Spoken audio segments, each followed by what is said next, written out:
Here it is. Talking about Megadeth. I'm wearing my finest Megadeth t-shirt at the moment. But let me tell you about that Megadeth album, huh?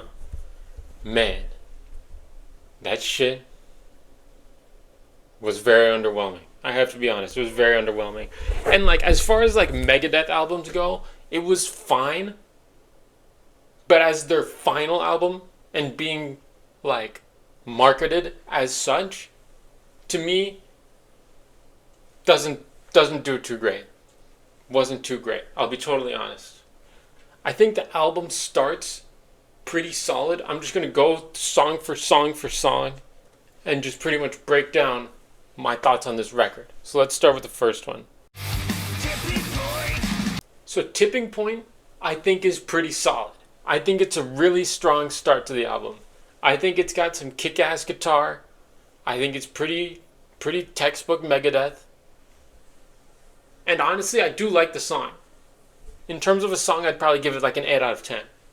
You know, like I think it really is just like a solid intro. It's just really like yeah, I could bump this, you know what I'm saying? And I do. It's pretty decent. But unfortunately, the rest of the album doesn't really follow this song. The next song, I Don't Care. This song, I don't like this song. This song really sucks. There's such a cheesiness that comes with Megadeth that I feel like you just can't separate, you know? Just like cheesy, corny stuff and Megadeth, they just go hand in hand. You know what I'm saying? And I'm not a fan of that. I don't like that stuff. And this song, even just the title, I Don't Care, like it just has the vibe that like some like 7-year-old was just like got a guitar and just started writing like, whoa, just like some angsty shit. And I was like, this sucks. I'd probably give this song like a 5 out of 10. Okay, the next song, Hey God, that song kind of rips. That song's pretty, it's got some chugging riffs, I'm not gonna lie. It teeters the line a little too closely, you know what I'm saying, between like the cheesy corniness and like, this is pretty banging, you know what I'm saying?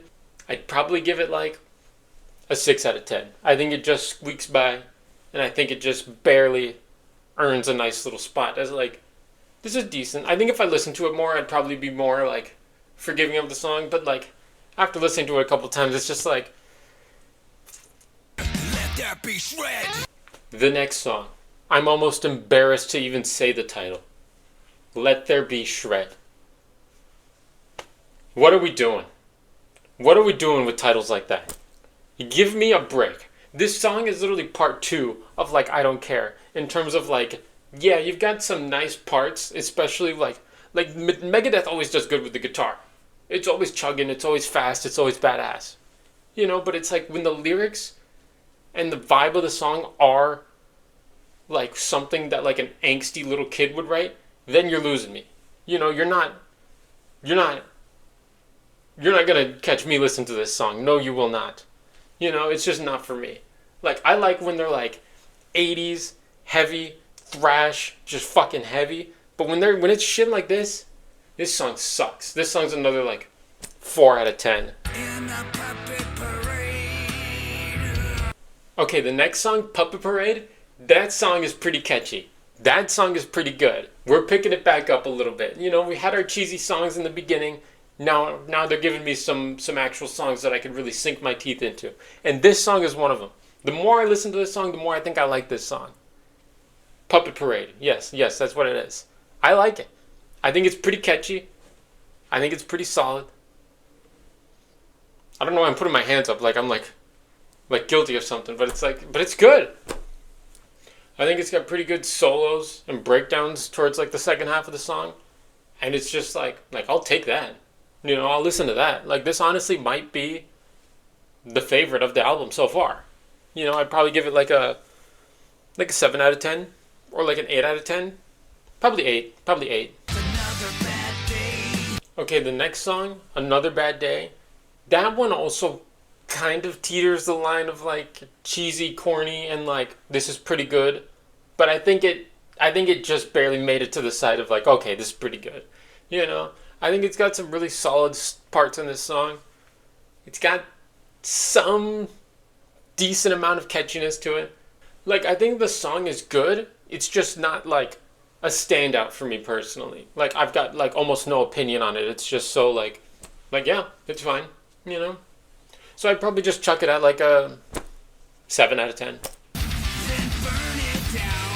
The next song, Made to Kill, is just another like forgettable, just kind of like throwaway song in my opinion.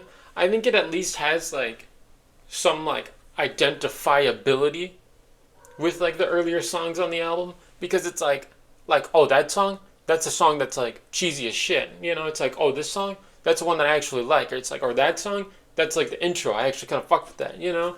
But it's like the deeper you go, the more it's just like oh, there's this one, get it out of here, there's this one, you suck, you know, there's this one, I don't even remember the title, you know. And it's just like, you're really losing me here in the second half, unfortunately. And this song is no exception.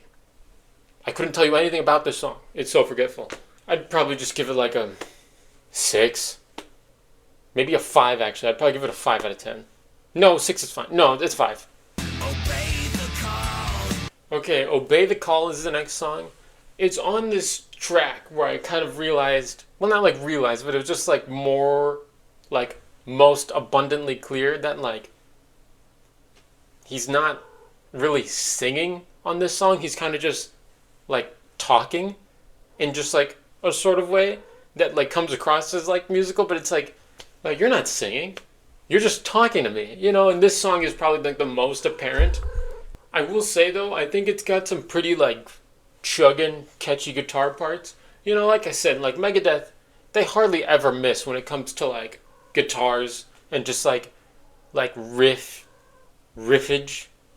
you know. It's just sick most of the time. It's just where they lose me is like with like the corny lyrics and just like the iffy vocals, you know what I'm saying? But it's like, I'm a fan of Megadeth. This song, and honestly a little bit of this album, are not one of those times. I'll give this song like a 5 out of 10. I Am War. Okay, the next song is I Am War. And this song I actually kind of like. I do actually kind of like this song. You know, I am still a fan of Megadeth, believe it or not, even though I'm just kind of shitting on this album. But this song is pretty good. I think it's got a really nice hook that just is like, okay, I can jive with this song.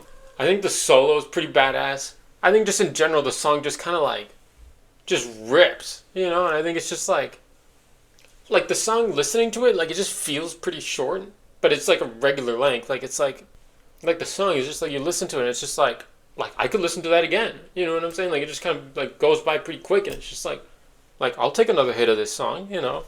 I'll go 8 out of 10. One last night before the silence. Okay, the last song in the album, The Last Note. At first I was like, okay, this is just another like cheesy throwaway, like, oh, this is the final song, you know. And it's just like, shut up, you know. And at first that was kind of how I felt about the song, and I was just like, whatever. But then I just kind of like listened to it more. I was just kind of like this is pretty genuinely sad, you know, because they've been a band for so long, and he's just speaking his truth of just being like, yo, like we can't do this forever, like we're done, you know.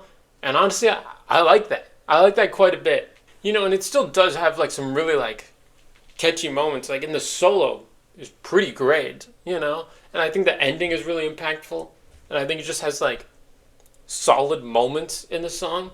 Like it is still kind of like meh, you know, but it's like it's a little bit more than that.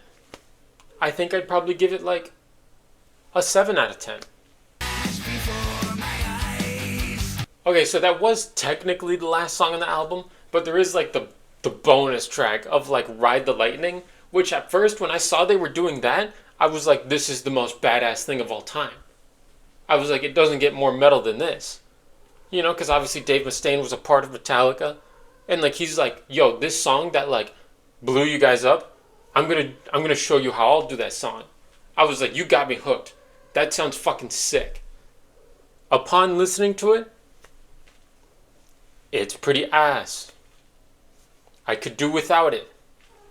You know, but it's not really a fair comparison, because like you're taking Metallica in their prime, you know, and just being like, this is Ride the Lightning. you know? And then like you take this version that like Megadeth did, you know, like decades later, and he's like an old man now. It's like obviously it's not gonna rip the same way. Like, you know, like obviously it's not gonna be like as good or better than Ride the Lightning. There's zero chance of that happening, you know?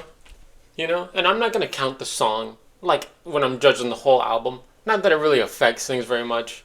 Like in terms of like that cover song, I'd probably give it like a 3 or a 4 out of 10. Probably a 3. It just doesn't need to exist. Like if it did something different or did something that just was like, whoa, this is surprisingly badass, I'd be like, cool.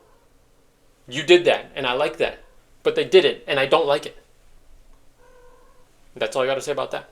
So for the album as a whole, I'd probably give it a score of like 6 out of 10. You know what I'm saying? Like, was it bad? No way it wasn't bad. Was it good? No, it was not. It was not good, but it wasn't bad. It wasn't good, but it wasn't bad. You know what I'm saying? Like, and that is honestly, I think, a bad thing. I think that's the worst possible thing that the album could be. Mid. Because, like, obviously, if they released an album that was just just like unfathomably good, like that'd be like wow, what a way to end things, you know? Like that'd be great. Obviously, that's like best case scenario. But I think honestly, if they did something that was just so different and experimental and just like this is your last album, you know, and people could be like oh, I really love this, or like oh, this sucks and I hate you, you know, that could have been another like exponential outcome to like really like observe and be like wow, now that's a final album, you know what I'm saying? But it's like, in my opinion, I think they did the worst thing, and that's being mid. So that's just it. I'm just calling it at a 6 out of 10. They're probably never gonna release another album. They're probably never gonna release another song. Well, maybe they will. I don't know. A lot of bands are just like, this is our final thing, and then like they come back a couple of years later. So it's like maybe they'll release another something. I don't know. But if this is their final thing, I'm not impressed. That's it. 6 out of 10. Hello, me. Meet the real me.